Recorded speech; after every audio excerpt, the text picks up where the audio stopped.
Ma fille de 4 ans se tenait, en pyjama de Noël, devant la porte d'entrée ouverte. Elle sanglotait si fort, que tout son corps tremblait. « Maman, n'entre pas » a-t-elle chuchoté. Papa a dit qu'elle me ferait encore du mal. Puis une femme a ri, quelque part dans ma maison. Pendant une seconde, j'ai oublié comment respirer. Il était 18h18, le soir du 22 décembre. Et de la neige mouillée avait commencé à coller au trottoir de notre quartier, à l'extérieur de Stafford, en Virginie. Je venais tout juste d'arriver de l'aéroport de Dulles, après 8 mois de mission confidentielle à l'étranger. Mon manteau de laine était encore boutonné, sur mon uniforme de cérémonie. Un sac de sport vert pendait à une de mes épaules. Et, sous l'autre bras, je portais un ours en peluche, avec un bonnet de Père Noël rouge. J'avais imaginé Lily dévaler les marches du porche. Au lieu de cela, elle se tenait pieds nus sur le carrelage froid. Une main agrippant le cadre de la porte, l'autre tendue, comme si elle essayait d'arrêter un camion. « Ma chérie » ai-je dit doucement. « Regarde-moi. » Ses joues étaient mouillées, sa respiration n'était qu'un hoquet intermittent. Derrière elle, le salon brillait de lumière jaune et chaude. L'arbre était dans le coin où je le mettais toujours, mais tout le reste semblait différent. Mes ornements en forme d'étoiles d'argent avaient disparu. Tout comme les photos encadrées de notre voyage à Cap-May. Un nouveau panneau en bois était accroché au-dessus de la cheminée, la famille, Daniel, Vanessa et Lily. Mon estomac s'est noué. Puis j'ai de nouveau entendu cette voix.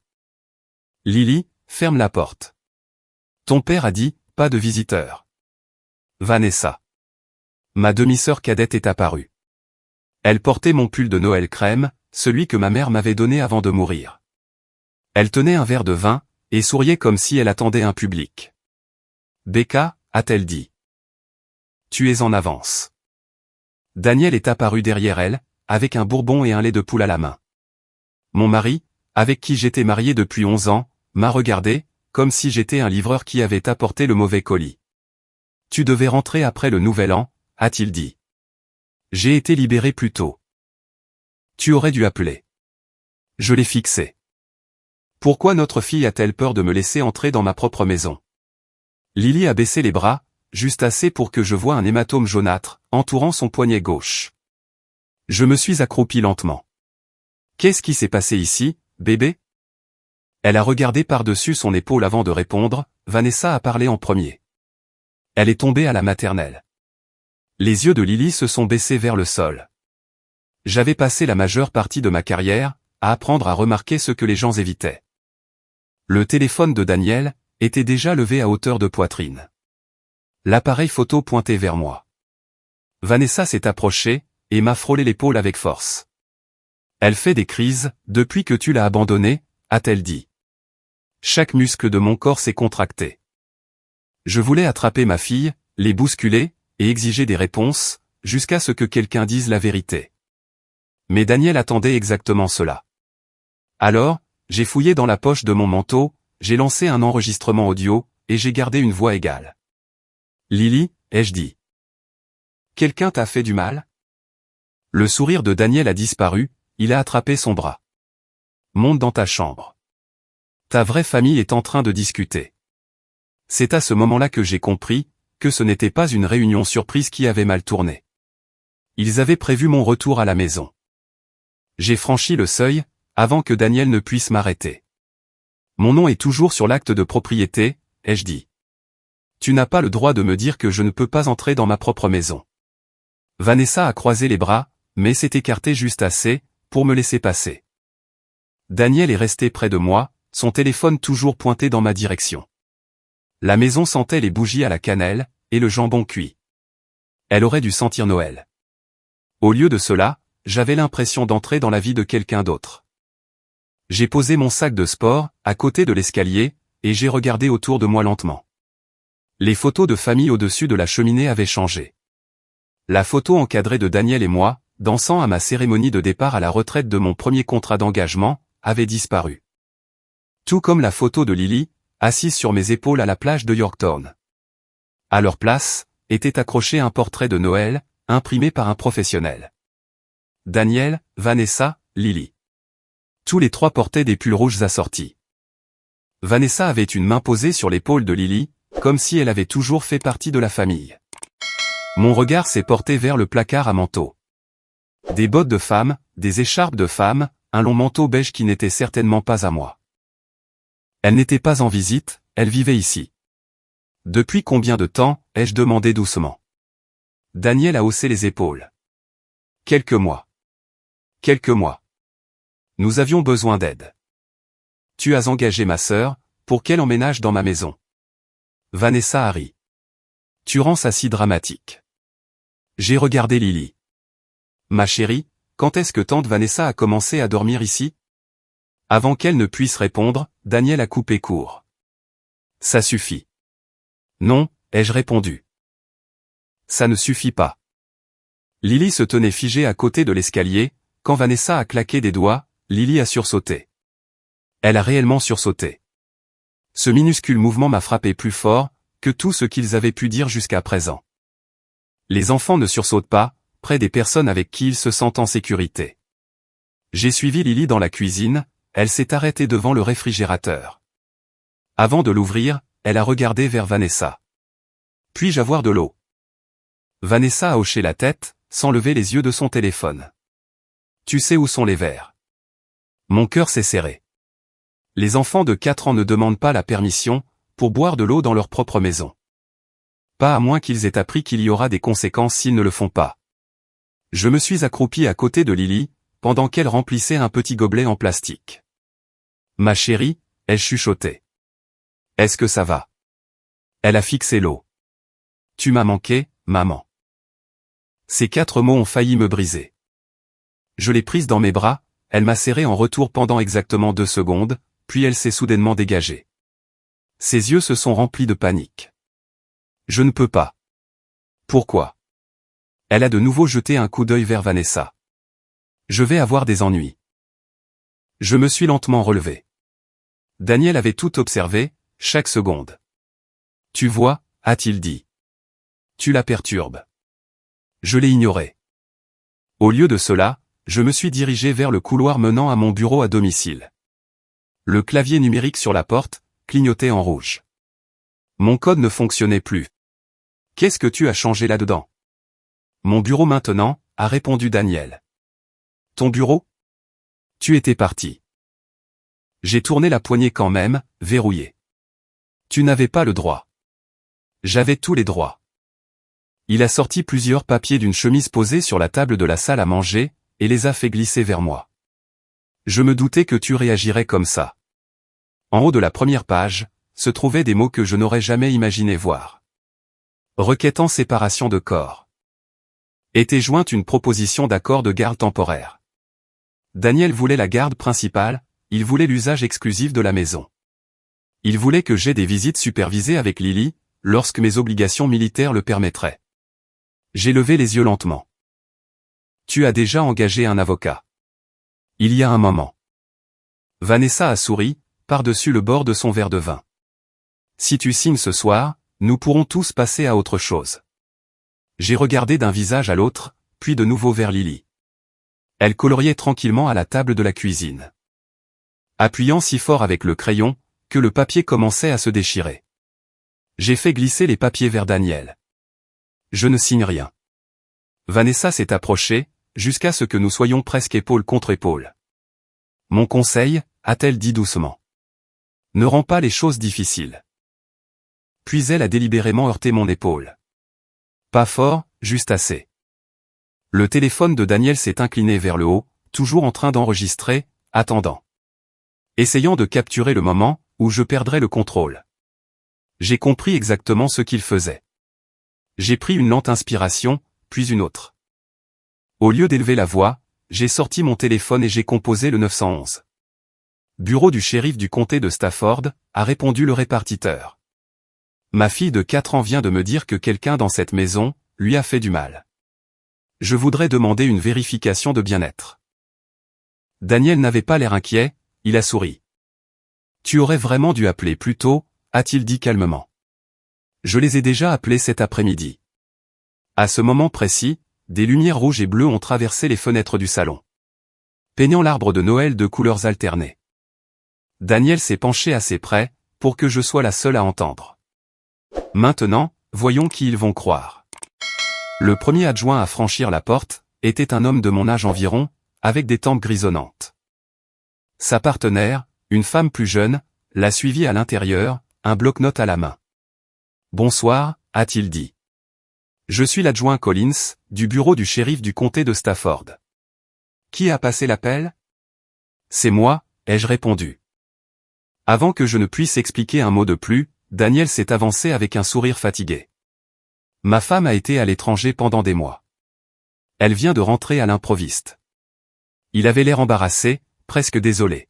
« Je pense qu'elle est sous beaucoup de stress. » L'adjoint a hoché la tête poliment. « Nous allons parler à tout le monde séparément. » Daniel n'a pas hésité. J'apprécierais cela. Cette confiance m'a plus dérangé que toute autre chose. Il n'était pas nerveux, il était préparé. En quelques minutes, nous étions assis dans des pièces différentes. L'adjoint Collins a parlé avec moi dans la salle à manger, pendant que sa partenaire parlait avec Daniel dans le salon. Je lui ai dit exactement ce que Lily avait chuchoté, je lui ai montré le bleu sur son poignet. J'ai expliqué que ma mission militaire m'avait empêché d'avoir des communications régulières, à cause de restrictions de sécurité. Il a écouté attentivement, puis il a demandé doucement, « Avez-vous des preuves qu'elle a été maltraitée ?» J'ai les paroles de ma fille. Je comprends. Il ne me rejetait pas, il était honnête. Pendant ce temps, Daniel remettait déjà des documents. Quelques minutes plus tard, l'adjoint Collins est revenu, tenant une chemise manille. « Je vais avoir besoin que vous m'expliquiez quelque chose. » Il l'a ouverte. À l'intérieur, se trouvait un rapport de police déposé ce matin-là, 12 heures avant l'atterrissage de mon vol. Selon le rapport, Daniel craignait que je ne devienne violente après mon retour de déploiement. J'ai fixé la date. C'est impossible. Il y a aussi des messages textes. Il m'a tendu des captures d'écran imprimées, les messages semblaient provenir de mon numéro de téléphone.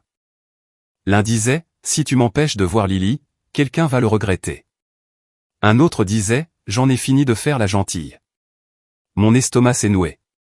Je n'ai jamais envoyé ça. Daniel a parlé de l'autre côté de la pièce. Peut-être que tu ne t'en souviens pas. J'ai regardé directement vers lui. Je me souviens de chaque message que j'ai jamais envoyé à mon mari. L'adjoint Collins a demandé si quelqu'un d'autre avait accès à mon compte. J'ai réfléchi. Mon iPad. Daniel a détourné le regard, pendant une fraction de seconde. Ce n'était presque rien, mais après 22 ans en uniforme, j'avais appris que la plus petite hésitation signifiait souvent la plus grande vérité. L'adjoint a pris une note. Daniel n'avait pas terminé. J'ai aussi des vidéos. Il a joué un court clip sur son téléphone. Il me montrait en train de crier dans notre allée, il y a près d'1 an.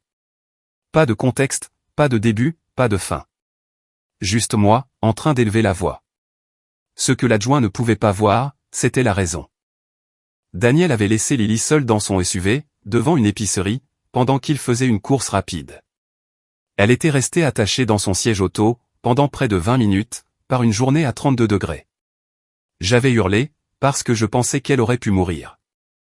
Maintenant, j'avais l'air d'avoir simplement explosé, sans raison. Un clip après l'autre, peignait le même tableau, épouse en colère, mari calme, père inquiet. L'adjointe plus jeune est descendue, tenant la petite main de Lily. Elle s'est agenouillée à côté d'elle. « Ma chérie, peux-tu me dire qui a blessé ton poignet ?» Lily a regardé vers Daniel, il n'a pas dit un mot, il n'en avait pas besoin.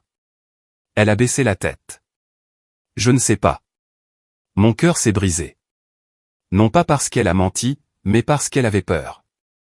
Les adjoints ont échangé un regard. « Nous contactons les services de protection de l'enfance, » a dit Collins. « Nous aimerions aussi qu'un pédiatre l'examine. » Dans l'heure, Lily était en route pour l'hôpital Mary Washington, avec une enquêtrice de la protection de l'enfance. J'ai tendu la main vers elle, alors qu'elle passait devant moi. « À bientôt, ma chérie. » Elle a serré l'ours en peluche que j'avais ramené de l'aéroport. « Je t'aime, maman. Je t'aime encore plus. » Je pensais qu'elle viendrait avec moi après, mais au lieu de cela, l'enquêtrice m'a prise à part, à l'extérieur de l'hôpital. Jusqu'à ce que nous ayons réglé ces allégations contradictoires, Lily ne peut rentrer avec aucun de ses parents ce soir. Les mots m'ont frappé plus fort que n'importe quel briefing de champ de bataille que j'ai jamais reçu. Quoi? Nous avons un placement d'urgence approuvé, ma tante Carole. Elle a hoché la tête. Je me suis appuyé contre le mur, à l'extérieur de l'entrée des urgences. Les lumières de Noël enroulées autour des arbustes de l'hôpital se sont brouillées à travers mes larmes. J'étais rentré à la maison pour sauver ma fille. Au lieu de cela, je ne pouvais même pas la mettre au lit. De retour au parking, mon téléphone a sonné. Colonel Dennis Carter. Rebecca, a-t-elle dit doucement. J'ai déjà été informé de l'incident domestique. J'ai fermé les yeux, les commandements militaires entendaient tout. Si les allégations criminelles se poursuivent, a-t-elle poursuivi? Votre habilitation de sécurité pourrait être réexaminée. J'ai besoin que vous restiez calme. Je suis calme. Non, a-t-elle répondu doucement. Vous êtes discipliné. Ne perdez pas cela maintenant. Cette nuit-là, je me suis enregistré dans un Holiday Inn Express, près de la route 1, car Daniel avait déjà changé les serrures. À 2h07 du matin, j'étais assise sur le bord du lit. Je portais toujours mon pantalon de l'armée, et je fixais le petit bas de Noël vide de Lily, que j'avais emballé des mois plus tôt. Je voulais retourner à la maison, je voulais des réponses. Au lieu de cela, j'ai appelé l'assistance juridique militaire. L'avocat qui a répondu, a écouté en silence avant de poser une question. Quelle preuve, a-t-il dit? Espérait-il que vous détruiriez, en vous mettant en colère? Je n'ai pas dormi le reste de la nuit. J'ai rencontré Rachel Kim, à 9h le lendemain matin. Dans un petit cabinet d'avocat, juste à côté de Courthouse Road, à Stafford. Elle n'était pas ce à quoi je m'attendais. Pas de discours dramatique, pas de costume coûteux. Elle portait un cardigan bleu marine, des chaussures pratiques, et des lunettes de lecture qui n'arrêtaient pas de glisser sur son nez, pendant qu'elle examinait mes papiers. Après avoir écouté pendant près d'une heure, elle a croisé les mains. Rebecca, je vais vous dire quelque chose que vous ne voudrez probablement pas entendre. J'écoute. Cette affaire ne consiste pas à prouver que votre mari a triché. Je sais. Il ne s'agit pas non plus de prouver qu'il est égoïste. Elle m'a regardé droit dans les yeux. Il s'agit de prouver que votre fille n'est pas en sécurité.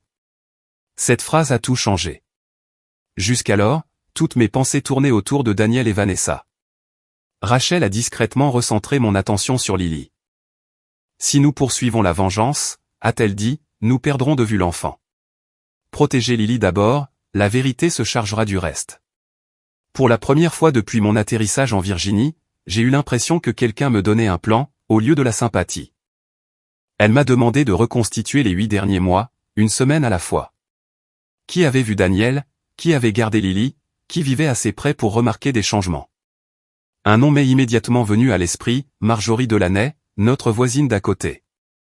Elle avait 72 ans, était à la retraite après 35 ans comme secrétaire d'école primaire, et en savait plus sur notre quartier, que l'association des propriétaires ne l'a jamais su. Quand j'ai frappé à sa porte juste après le déjeuner, elle a ouvert avant que je puisse sonner. « Te voilà », a-t-elle dit. Son sweatshirt disait « Pas à la retraite, juste en ai marre des gens stupides ». Pour la première fois depuis des jours, j'ai presque souri. Elle m'a prise dans ses bras. « Oh, ma chérie, je ne savais pas où aller d'autre. Tu es venue sur le bon porche. » À l'intérieur, sa maison sentait le café et le pain aux bananes fait maison. Elle a versé 2 tasses, avant même que je ne m'assoie. « Je me doutais que tu serais de retour avant Noël, » a-t-elle dit. Je l'étais. Elle a secoué la tête. Non, je veux dire, je me doutais que tu viendrais chercher des réponses. Je l'ai fixé. Tu savais que quelque chose n'allait pas. Je savais que quelque chose ne semblait plus normal. Elle a disparu dans son bureau, et est revenue en tenant un carnet à spirale, de près de 3 cm d'épaisseur. J'écris tout. Tu quoi? Je le fais depuis 30 ans. Elle m'a tendu le carnet. Chaque page contenait des dates, des heures, des plaques d'immatriculation, des livraisons, des disputes, des visiteurs. Mon petit-fils dit que c'est un passe-temps de vieille dame, a-t-elle dit. J'appelle ça faire attention. J'ai feuilleté jusqu'en août, 3 semaines après mon déploiement à l'étranger. Une note a immédiatement attiré mon attention. 18 août, jeune femme blonde a emménagé dans la maison Haye. 4 valises. A passé la nuit. Une autre. 2 septembre. Lily pleure dehors depuis près de 20 minutes. Daniel passe à la maison. Femme blonde au téléphone à l'intérieur. Puis une autre. 11 octobre. Le bus de l'école maternelle est arrivé, Lily n'est jamais sortie. Mes mains se sont crispées sur le carnet. Tu as vu tout ça? Oui. Et personne ne m'a appelé. Marjorie a soupiré. Nous pensions que tu étais déjà au courant.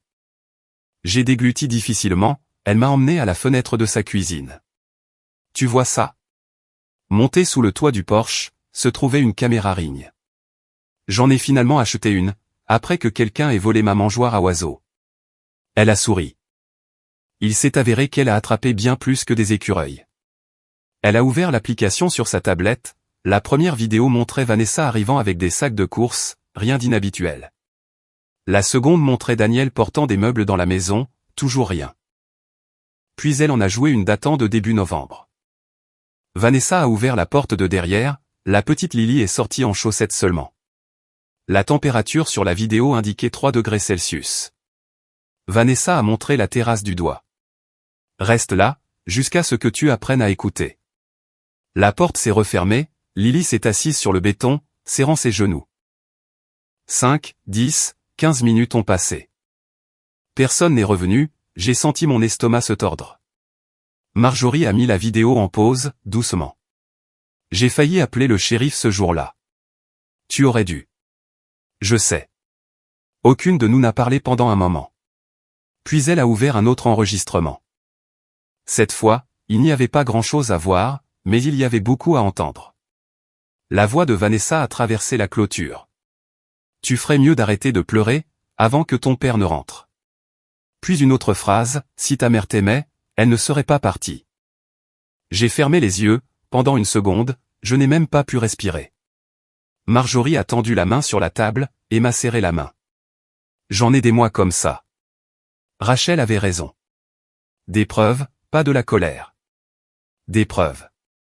Alors que je rassemblais mes affaires pour partir, Marjorie m'a arrêté. Oh, encore une chose. Quoi? J'ai remarqué une entreprise de déménagement en octobre. Qu'est-ce qu'ils déménageaient? Ils ont sorti 6 boîtes de votre bureau à domicile. Je me suis figé. Mon bureau? Elle a hoché la tête. Et ils les ont toutes chargées dans un camion de stockage. 1 heure plus tard, Rachel étudiait mes relevés bancaires, quand elle s'est soudainement penchée en avant. Rebecca. Quoi? Je crois que je viens de trouver ce que ces boîtes cachaient. Elle a tourné son moniteur vers moi, un virement de 78 400 €. Déplacé de mon compte d'épargne de déploiement, vers un compte professionnel commun appartenant à Daniel et Vanessa. Je n'arrêtais pas de fixer le chiffre, sur l'ordinateur de Rachel. 78 400 €. Ce n'était pas seulement de l'argent. C'était 8 mois de solde de déploiement, de primes de difficulté, et les économies supplémentaires que j'avais mises de côté pour le fonds d'études de Lily. J'ai regardé Rachel. Il doit y avoir une erreur. Elle a lentement secoué la tête. J'aimerais bien qu'il y en ait. Elle a agrandi les relevés bancaires, le transfert avait eu lieu 6 semaines plus tôt. Autorisé à l'aide d'une procuration financière. J'ai immédiatement reconnu ma propre signature, j'ai signé ça avant de partir en déploiement. Rachel a hoché la tête. La plupart des familles de militaires le font. J'ai donné à Daniel la permission de payer les factures. Et c'est exactement ce qu'il semble avoir utilisé. Elle a cliqué sur plusieurs autres documents. Le problème, c'est qu'il ne s'est pas arrêté là. Je me suis penché en avant. Il a refinancé votre maison. Quoi? Il a également ouvert une ligne de crédit sur valeur domiciliaire. Je me suis senti mal. Il ne pouvait pas. Il le pouvait. Rachel a montré une autre page. Vous lui avez donné l'autorité de gérer les affaires financières, pendant votre absence à l'étranger. Je lui faisais confiance. Je sais. Il n'y avait aucune once de jugement dans sa voix, seulement des faits. Elle a imprimé les documents, et les a étalés sur la table de conférence. Des documents hypothécaires, des virements bancaires, des dépôts d'entreprise. Puis, elle a entouré un nom avec son stylo. iFamily Support Service LLC. Qu'est-ce que c'est que ça? Rachel a cherché dans le registre des entreprises de Virginie. Il a été créé il y a 4 mois. Elle a tourné le moniteur vers moi. Propriétaire, Daniel Aye. Partenaire de gestion, Vanessa Price. Objet de l'entreprise, fournir des services de soutien aux familles de militaires. J'ai ri. Non pas parce que quoi que ce soit était drôle. Parce que, honnêtement, je ne savais pas quoi faire d'autre. Mon mari a lancé une entreprise d'aide aux familles de militaires, en utilisant votre argent de déploiement, a conclu Rachel. Nous avons cherché plus loin. Il n'y avait pas de bureau, pas de site web, pas d'employés, pas de clients. Juste une boîte postale à Fredericksburg. Rachel a ouvert les relevés de compte, liés à l'entreprise. La première accusation m'a serré la mâchoire. Une location de SUV de luxe, au nom de Vanessa. La seconde, des meubles de créateurs. La troisième, des vacances à la plage en Caroline du Nord. Puis sont venus les paiements par carte de crédit, les bijouteries, les week-ends au spa, les boutiques de vêtements. Rien de tout cela n'avait quoi que ce soit à voir avec l'aide aux familles de militaires. Daniel n'avait pas construit une entreprise, il avait construit un style de vie, avec ma paix. Rachel a tranquillement organisé les papiers, en pile bien nette. Ça ne fait qu'empirer. Je craignais que vous ne disiez ça. Elle a fait glisser un autre document. Le gala de leadership communautaire des fêtes, de la Chambre de commerce régionale de Stafford. 24 décembre. Hommage à Daniel Aye, prix du champion de la famille communautaire. En dessous, se trouvait la raison, pour son soutien extraordinaire aux familles de militaires, lors de déploiements à l'étranger. J'ai fixé la page. Il lui donne un prix, pour prétendre être le mari que vous avez réellement été. Aucune de nous n'a parlé pendant plusieurs secondes.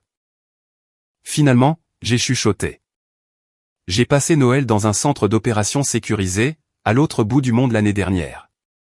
Rachel a hoché la tête. Et lui, il l'a passé à construire cette image.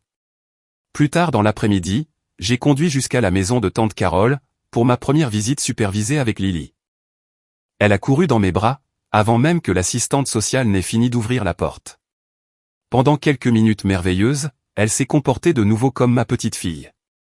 Nous avons colorié des sapins de Noël, construit une tour de blocs de bois, lu le Pôle Express. Puis, complètement à l'improviste, elle m'a regardé. Maman. Oui, ma chérie. Est-ce que tu repars? La question m'a complètement prise au dépourvu. Non. Elle avait l'air incertaine. Papa a dit que l'armée t'emmenait toujours. J'ai dégluti difficilement. L'armée m'a demandé de servir. Vont-ils te le redemander? Je n'ai pas répondu immédiatement, car honnêtement, je ne le savais pas. Au lieu de cela, je lui ai embrassé le haut de la tête. Je suis là aujourd'hui. Elle s'est appuyée contre moi. J'aime bien aujourd'hui. Ces 4 mots simples ont fait plus mal que n'importe quelle accusation que Daniel ait jamais proférée. Après la fin de la visite, Rachel a appelé. J'ai reçu une offre de Daniel, de son avocat. Je me suis garé sur un parking, devant un Starbucks. Que veut-il? Rachel a lu directement, depuis l'email. Si vous retirez les allégations de maltraitance d'enfants, acceptez la garde principale, et signez l'accord de séparation, Daniel vous rendra la moitié de l'argent. La moitié? Comme s'il négociait un pick-up d'occasion, au lieu de l'avenir de ma fille. Pendant un moment terrifiant, j'ai réellement envisagé de le faire. Peut-être que mettre fin rapidement au combat, épargnerait Lily. Peut-être que je pourrais recommencer ailleurs. Rachel a dû entendre le silence. Rebecca. J'écoute. Il ne vous offre pas la paix. Elle a fait une pause. Il vous offre des morceaux, de ce qui vous appartient déjà. J'ai fermé les yeux. Elle avait raison. Il ne s'agissait jamais d'argent, de la maison, ou même de Daniel. Il s'agissait toujours, de Lily. Le lendemain matin, lors d'une autre visite supervisée, Lily était assise tranquillement avec une boîte de crayons de couleur. Elle n'a pas dit grand-chose, elle a simplement dessiné. Quand elle a eu fini, elle m'a tendu le dessin. Il montrait 3 personnes, Vanessa, Lily, Daniel. Daniel tenait un téléphone, la main de Vanessa était levée. Au-dessus d'eux, une minuscule caméra rouge. Je ne pouvais pas arrêter de regarder le dessin de Lily. 3 personnages en bâtonnet. Daniel, Vanessa, Lily. Au-dessus de la tête de Daniel, se trouvait un petit rectangle noir, avec un point rouge clignotant. Au début, j'ai pensé que c'était juste quelque chose, qu'une enfant de 4 ans avait gribouillé. Puis Rachel s'est penchée plus près. Demande-lui à propos de la caméra. L'après-midi suivant, nous nous sommes retrouvés à la maison de tante Carole, pour une autre visite supervisée. L'enquêtrice de la protection de l'enfance est restée dans la pièce à côté. Tandis que Lily et moi, nous étions assises sur le tapis du salon, à construire un château de blocs de bois. J'ai attendu qu'elle semble détendue, puis j'ai pris le dessin. Ma chérie, maman peut-elle te demander quelque chose? Elle a hoché la tête. Qu'est-ce que c'est que cette petite boîte noire? Elle l'a regardée pendant une seconde seulement. La caméra. Quelle caméra? Celle que papa a mise sur la bibliothèque. Mon rythme cardiaque a ralenti. Non pas parce que j'étais plus calme, mais parce que chaque instinct que j'avais, me disait d'écouter attentivement. Qu'est-ce que faisait la caméra? Elle regardait. Regardez quoi? Elle a haussé les épaules. Moi. J'ai gardé une voix douce. Quoi d'autre? Elle a baissé les yeux. Papa a dit que quand maman rentrerait. Elle s'est arrêtée. Ce n'est pas grave. Je devais rester près de la porte. Ma poitrine s'est serrée. Pourquoi? Pour que la caméra puisse voir. Rachel et moi avons échangé un rapide regard. Je me suis retourné vers Lily. Qu'est-ce que la caméra était censée voir? Elle a chuchoté si bas, que j'ai failli la manquer. Papa a dit que maman se mettrait en colère. Elle avait l'air honteuse. Je ne voulais pas que tu te mettes en colère. J'ai tendu la main, et j'ai délicatement glissé une mèche de cheveux derrière son oreille. Tu n'as jamais rien fait de mal. Elle s'est appuyée contre moi, pendant plusieurs secondes, aucune de nous n'a parlé. Puis elle a dit quelque chose, que je n'oublierai jamais. Papa m'a fait m'entraîner. Mon sang s'est glacé. S'entraîner à quoi? À pleurer. J'ai senti l'air quitter mes poumons. Qu'est-ce que tu veux dire? Il a dit. Elle a pris une inspiration tremblante. Quand maman rentrera, reste près de la porte, pleure très fort, et ne la laisse pas entrer. Je ne pouvais plus parler, chaque horrible pièce s'est soudainement emboîtée. Les larmes répétées, Daniel m'enregistrant, Vanessa me provoquant, les papiers de séparation déjà en attente. Rien de tout cela n'avait été spontané, c'était un piège. Et Lily, répétait son rôle depuis des semaines. Rachel s'est discrètement excusée, et est sortie pour passer un appel. Quand elle est revenue, elle avait l'air plus déterminée que je ne l'avais jamais vue. Nous déposons une demande de préservation d'urgence. Pourquoi? La caméra. Si elle existe encore. Si nous avons de la chance. En quelques heures, un juge a signé une ordonnance, exigeant que Daniel préserve tous les appareils électroniques, et les enregistrements de sécurité liés à la propriété. Le lendemain matin, son avocat a répondu. La caméra avait soi-disant disparu. Pratique, a marmonné Rachel. Elle n'était pas prête à abandonner, moi non plus. Cet après-midi-là, je suis retourné chez Marjorie Delaney. Elle a répondu avant que je n'atteigne le porche. Je savais que tu reviendrais. Nous cherchons une caméra de sécurité. Elle a réfléchi un moment. Je n'ai jamais vu la caméra. J'ai hoché la tête. Je m'en doutais. Mais, a-t-elle souri? J'ai vu Vanessa jeter quelque chose. Elle m'a conduite dans sa cuisine, et a de nouveau ouvert l'application Ring. C'était il y a environ 3 semaines. La vidéo montrait Vanessa, transportant un sac poubelle noir vers son SUV. Elle l'a jeté à l'arrière, avant de partir. Savez-vous où elle est allée? Non. J'ai soupiré. Donc c'est tout. Marjorie a froncé les sourcils. Pas exactement. Elle a agrandi l'image.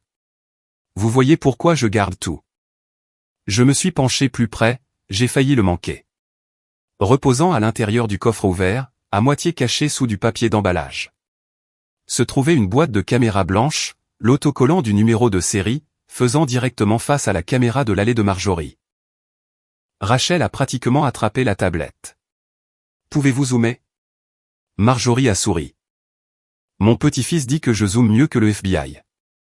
Après plusieurs essais, les chiffres sont devenus lisibles.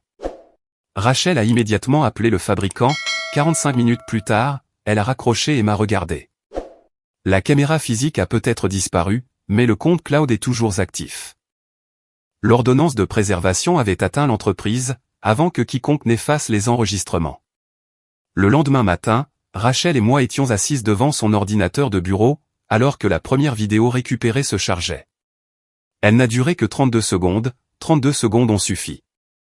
Vanessa se tenait dans le couloir, Lily devant elle. « Arrête de pleurer », a lancé Vanessa. Comme Lily ne le pouvait pas, Vanessa lui a pincé le bras, assez fort pour la faire crier. Daniel a ajusté la caméra. « Non », a-t-il dit calmement. « Laisse-la pleurer un peu plus. » Puis il a regardé directement dans l'objectif. « Quand Rebecca perdra son sang-froid, nous aurons enfin ce dont nous avons besoin. » Je ne pouvais pas regarder une seconde de plus. J'ai repoussé le bureau, et j'ai couru dans la salle de bain du couloir. J'ai à peine eu le temps d'atteindre le lavabo, avant de vomir. Quand je suis enfin revenu, Rachel fermait tranquillement l'ordinateur portable. Il y a plus de vidéos. Je ne veux pas les voir. Vous n'êtes pas obligé. Je me suis assise lourdement. Chaque partie de moi voulait conduire directement à ma maison, et les confronter. Rachel a posé une chemise devant moi.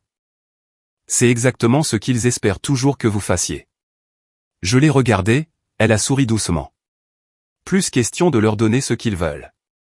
Puis elle a ouvert la dernière page du journal d'épreuves, une phrase nous a toutes les deux arrêtées net. La voix de Daniel, parfaitement claire, une fois que nous aurons gagné la garde, la moitié de la pension militaire de Rebecca, résoudra tous nos problèmes d'argent. L'enregistrement aurait dû tout clore, mais ce ne fut pas le cas. J'avais Daniel admettant qu'il prévoyait de me provoquer.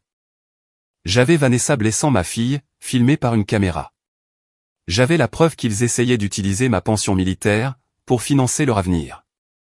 Et pourtant, 3 jours plus tard, Rachel a appelé avec des nouvelles que je n'attendais pas, ils contestent chaque élément. Sur quelle base? Ils prétendent que les images ont été obtenues illégalement. J'ai laissé échapper un rire fatigué. Ils se sont enregistrés en train de maltraiter un enfant, et c'est nous le problème. Bienvenue au tribunal de la famille. Ce n'était pas du sarcasme, c'était de l'expérience. L'avocat de Daniel a soutenu que les vidéos manquaient de contexte. Vanessa a affirmé qu'elle n'avait pincé Lily que pour l'empêcher de courir vers les escaliers. Daniel a insisté sur le fait que ses commentaires sur ma pension avaient été pris comme une blague. Rien de tout cela n'avait de sens, mais cela a tout ralenti. Au lieu de changer immédiatement la garde, le juge a ordonné plus d'évaluation, plus d'entretien, plus de paperasse, plus d'attente. Attendre était quelque chose que j'avais appris à l'armée. Attendre le transport, attendre des renseignements, attendre des ordres. Mais attendre pendant que ma fille dormait ailleurs, c'était une autre sorte de douleur. Puis, un autre coup est tombé. Le colonel Dennis Carter m'a convoqué dans son bureau à Fort Belvoir, elle a fermé la porte avant de parler. Ce n'est pas disciplinaire. Je comprends. Mais à cause des allégations et de l'enquête en cours. Elle a fait glisser une chemise sur son bureau. Votre habilitation de sécurité est placée sous examen administratif. J'ai regardé le papier. Réaffectation temporaire. Pas de système classifié. Pas de briefing de renseignement. Travail de bureau. J'ai hoché la tête une fois. Quand est-ce que ça commence? Demain. Elle a étudié mon visage. Vous vous attendiez à être en colère? Je le suis, mais la colère ne changera pas les papiers. Pour la première fois depuis mon retour à la maison, je me sentais fatigué. Pas physiquement, émotionnellement. Tout ce pourquoi j'avais travaillé pendant 23 ans, semblait soudain fragile. En quittant le quartier général, je suis passé devant de jeunes soldats se dirigeant vers le bâtiment sécurisé, où j'avais passé la majeure partie de ma carrière.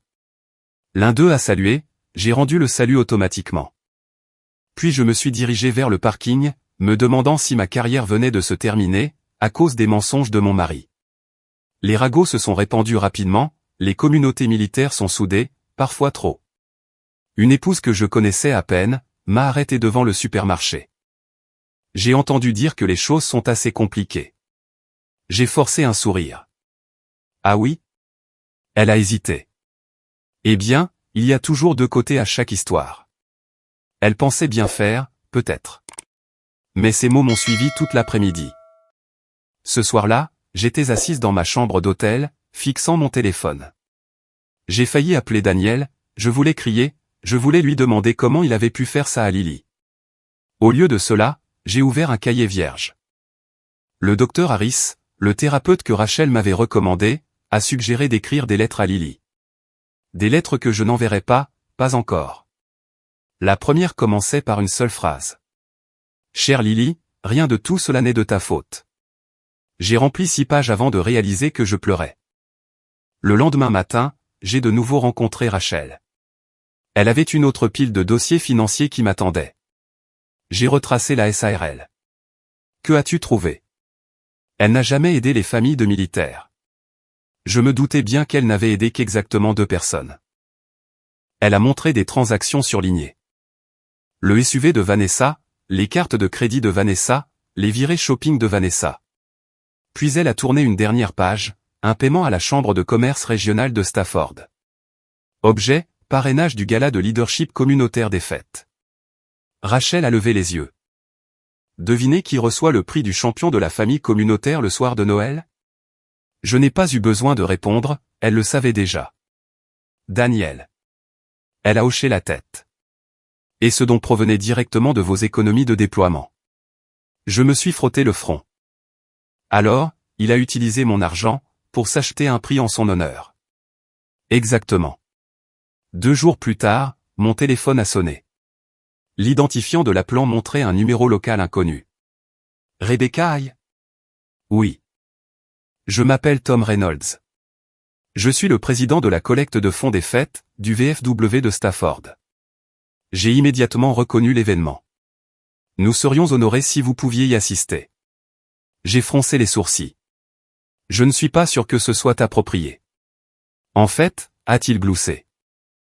Daniel a spécifiquement demandé votre présence. Moi. Il veut surprendre tout le monde, en vous faisant monter sur scène. J'ai senti mon estomac se nouer. Pourquoi? Tom a répondu, sans se rendre compte de ce qu'il disait.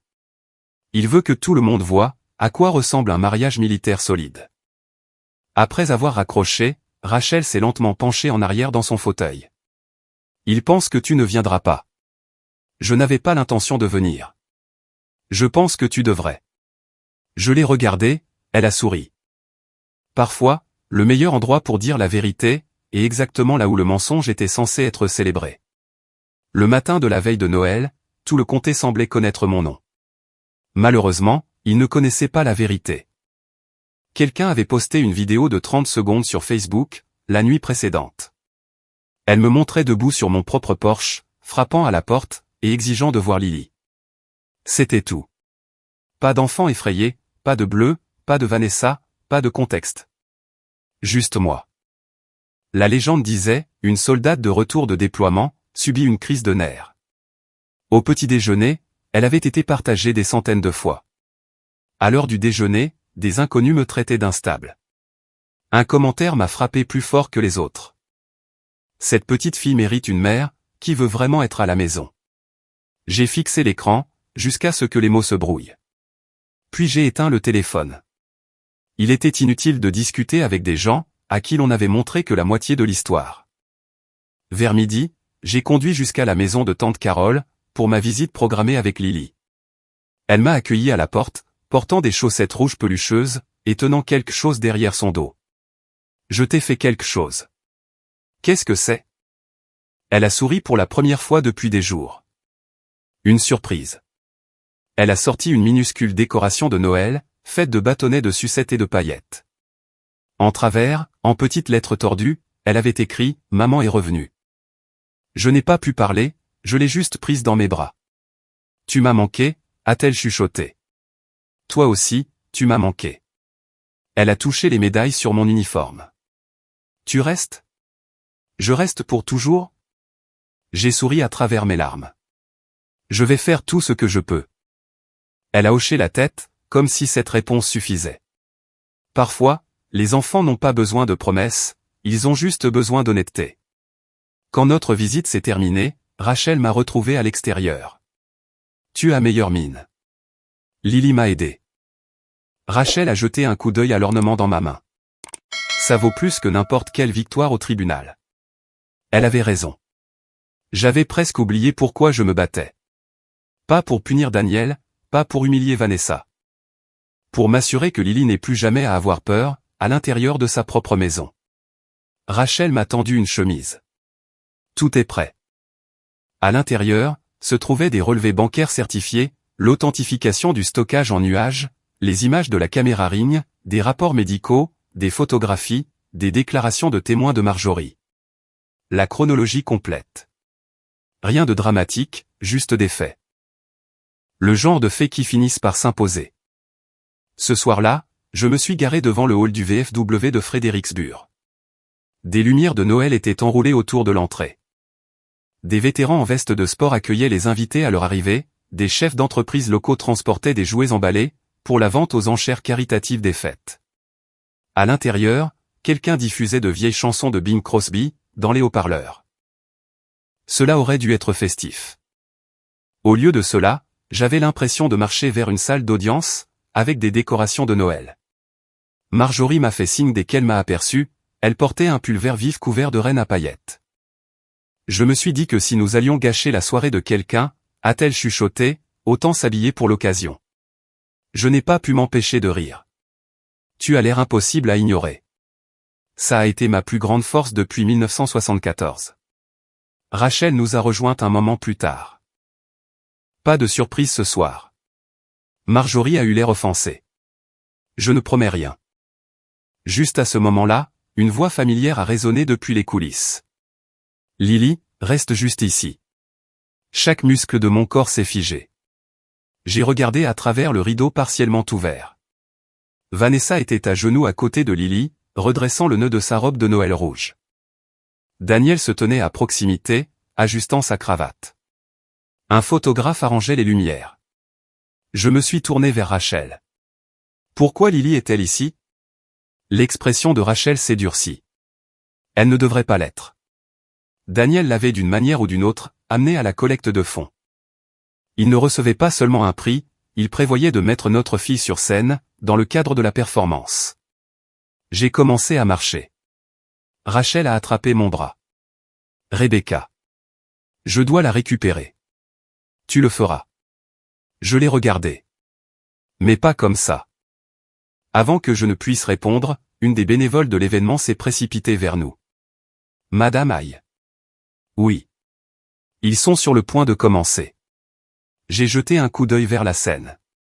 Daniel a souri avec confiance à la foule grandissante. Il n'avait aucune idée que le directeur régional de la conformité de la banque avait discrètement pris place au premier rang. Ou que 2 enquêteurs de la protection de l'enfance étaient entrés par la porte latérale. Ou que 3 adjoints du shérif s'étaient maintenant installés près du fond de la salle. Il pensait que ce soir était son tour de victoire. Il n'aurait pas pu avoir plus tort. Les lumières de la salle de bal se sont tamisées, alors que le maître de cérémonie montait sur scène.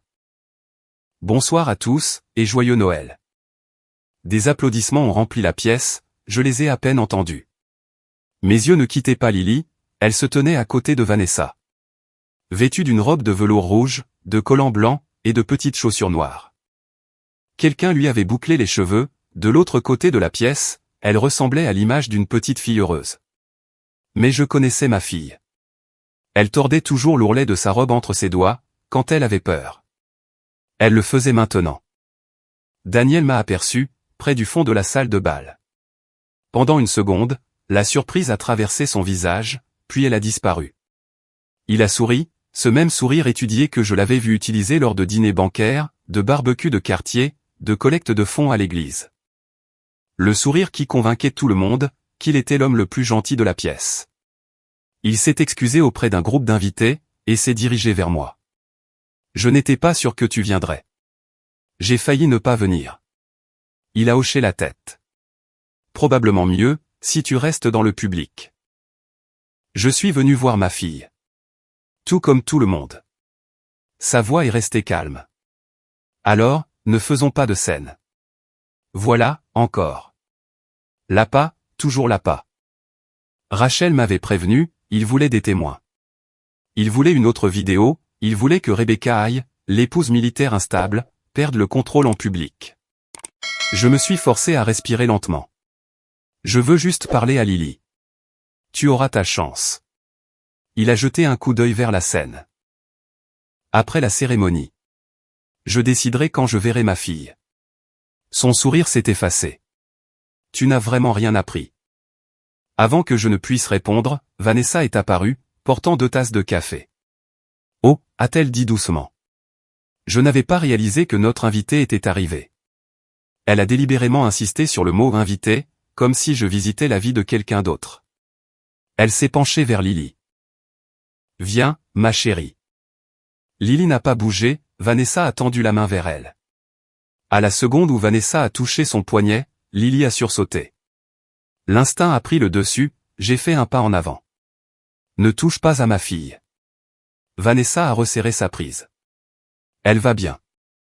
Laisse-la. Les gens à proximité ont commencé à tourner la tête, les téléphones sont lentement apparus. Exactement comme Daniel le voulait, Vanessa a souri, me défiant presque. J'ai tendu la main et j'ai attrapé son poignet, pas fort, juste assez pour l'arrêter. Pendant une seconde dangereuse, la pièce est devenue complètement silencieuse. Daniel a immédiatement élevé la voix. Rebecca. Plusieurs invités ont eu le souffle coupé, un homme près de la scène a levé son téléphone plus haut. J'ai de nouveau réalisé ce qui se passait, le même piège, une pièce différente, un public différent. J'ai lentement relâché le poignet de Vanessa, et j'ai reculé d'un pas, je ne ferai pas ça. Vanessa a eu l'air déçue, Daniel encore plus. Rachel est apparue discrètement à côté de moi. Tu t'es rattrapé, de justesse. Ça suffit. Mes mains tremblaient, non pas de peur, mais de colère. Des années à l'armée m'avaient appris à rester calme sous le feu ennemi, personne ne m'avait jamais appris à rester calme, pendant que quelqu'un effrayait mon enfant. L'enquêtrice de la protection de l'enfance s'est approchée, elle s'est agenouillée à côté de Lily. Ma chérie, elle a souri doucement. Voudrais-tu venir t'asseoir avec moi, un petit moment? Lily a hoché la tête immédiatement. Sans regarder Daniel, sans regarder Vanessa, elle a simplement tendu la main vers l'enquêtrice. Cette petite décision a parlé plus fort que n'importe quel témoignage. Alors qu'elle s'éloignait, Daniel a tenté une dernière fois. Vous voyez, a-t-il lancé après elle. Rebecca l'a contrarié. L'enquêtrice s'est arrêtée, elle s'est retournée lentement. Non, sa voix est restée parfaitement calme. Votre fille a eu l'air soulagée, à la seconde où elle s'est éloignée de vous deux. Le visage de Daniel s'est crispé, pour la première fois de toute la soirée. Sa confiance s'est fissurée. Je me suis éclipsé dans les toilettes pour dame quelques minutes plus tard. Je me suis enfermé dans une cabine, et j'ai pleuré. Non pas parce que j'étais faible, mais parce que j'étais à 2 doigts de donner à Daniel, exactement ce qu'il voulait. Rachel m'a trouvé plusieurs minutes plus tard. Ça va? J'avais envie de la frapper. Je sais. Je n'ai jamais eu envie de frapper personne avant. Rachel a hoché la tête. Vouloir se venger, ne fait pas de vous une mauvaise personne. Elle m'a tendu un mouchoir. Ce qui compte, c'est ce que vous faites ensuite. J'ai essuyé mes yeux. J'en ai fini de penser à la vengeance. Elle a souri. Bien. Maintenant, je veux juste la vérité. Rachel a ri doucement. C'est encore plus dangereux pour eux. Dehors, les applaudissements ont éclaté. La voix de l'annonceur a résonné, dans la salle de bal. Veuillez accueillir le champion de la famille de la communauté de cette année, Monsieur Daniel Aye. Daniel est monté sur scène, saluant avec confiance la foule. Il n'avait aucune idée que le directeur de la conformité de la banque était assis au premier rang, avec un épais dossier d'enquête sur les genoux. Ou que 3 inspecteurs du shérif avaient discrètement pris place le long du mur latéral. Son discours allait commencer, tout comme la fin de chaque mensonge qu'il avait construit. Daniel est monté sur scène, sous une standing ovation. Les applaudissements ont résonné, dans le hall du VFW. Tandis qu'il souriait, saluait, et serrait des mains. De vétérans, de chefs d'entreprise, et de responsables locaux. Derrière lui, un diaporama remplissait le grand écran, de photographies de familles de militaires. Il y avait des photos de cérémonies de bienvenue. D'enfants étreignant des parents en uniforme, de drapeaux américains, de sapins de Noël. Puis, une de mes photos de déploiement est apparue. Elle me montrait debout avec mon unité, à l'étranger. La légende en dessous disait, pendant que Rebecca servait notre pays, Daniel servait leur famille. Mon estomac s'est noué. Il avait construit tout un discours, autour de mon service militaire, sans ma permission. Daniel a ajusté le microphone. Merci, a-t-il commencé. Ce prix ne m'appartient pas seul. Il a souri au public. Il appartient à chaque conjoint de militaire, qui maintient discrètement la famille unie, pendant que son être cher sert à l'étranger. D'autres applaudissements. Il avait l'air humble, reconnaissant, presque crédible. J'ai toujours cru que notre fille méritait la stabilité. Il a fait une pause dramatique. Et parfois, cela signifiait de faire des choix difficiles. Vanessa a souri fièrement, depuis le premier rang. Daniel a tendu la main vers elle. Je n'aurais rien pu faire de tout cela, sans Vanessa. Le public a de nouveau applaudi. Quelqu'un derrière moi a chuchoté, « Quelle famille merveilleuse !» Rachel s'est penchée vers moi. Presque.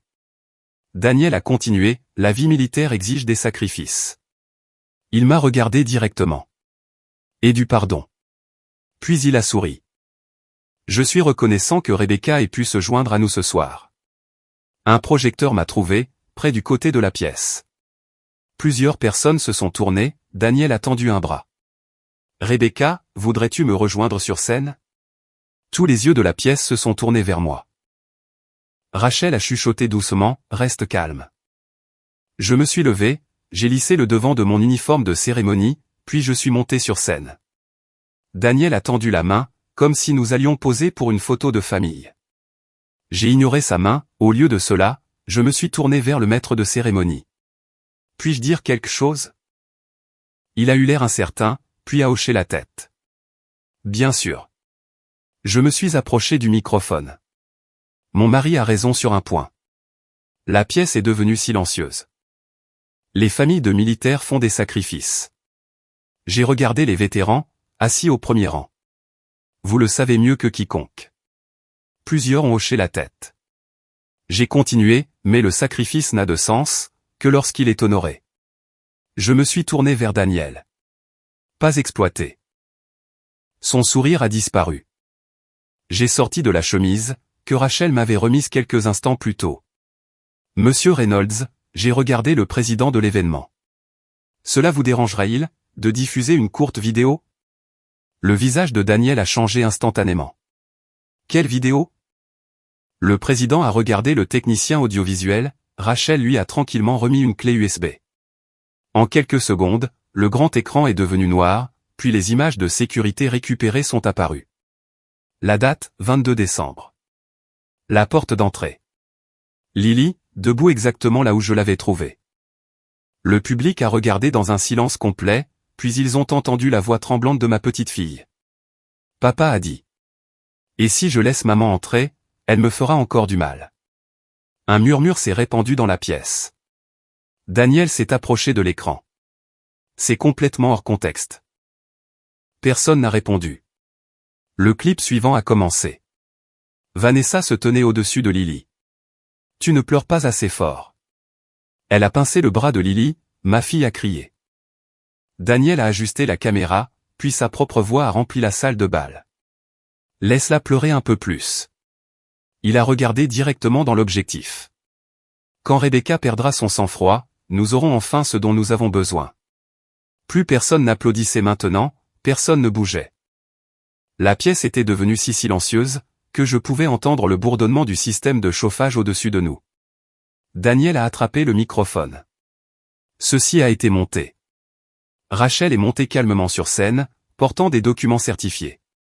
Ce n'est pas le cas.